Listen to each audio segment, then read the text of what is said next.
फलाएको कति रुपियाँ केजी खुर्सानी 500 कसले लिन्छ हो 500 रुपियाँ केजी खुर्सानी अर्गानिक हो लिन्छ त्यो त सुनभन्दा तपाईँले महँगो किनिरहनु भयो 1 किलो अस्ति किन्नु भयो अरे सुनभन्दा महँगो भयो त्यो त सुन त अब हेर्नु न यो फल्न थालिरहेछ हो हेर्नु न फेरि खुर्सानीको अर्गानिक रे अर्गानिक गइसकेको अर्गानिक यस्तै हुन्छ लुते लुते देख्छ मलाई त आफ्नै हातले फलाएको र फलेको हेर्नु न यहाँ त्यही त फलेको त्यही सुकिरहेको छ अब भर्खर सिजन हुँदैछ होइन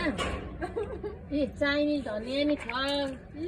मनपर्छ भने सम्पर्क गरेर आउनु होला खानालाई यो खायो भने के हुन्छ स्वास्थ्यलाई फाइदा ग्यास्ट्रिक हुँदैन अल्सर क्यान्सरको नि काम गर्छ अहिले अरू ए पथरी अनि यो चाहिँ के हो नि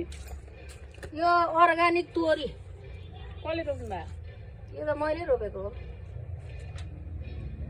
अनि तोरीको विशेषताहरू भनिदिनुहोस् न यसले गरे महिनामा खाँदा धेरै फाइदा हुन्छ गर्मी जानेहरूलाई सर्दी बनाउँछ पाइल्सको रोगीहरूले राम्रो गर्छ सागपातले भनेर रोपेको डक्टरै हो कि के हो तपाईँ हल्का हल्का अर्गानिक डक्टर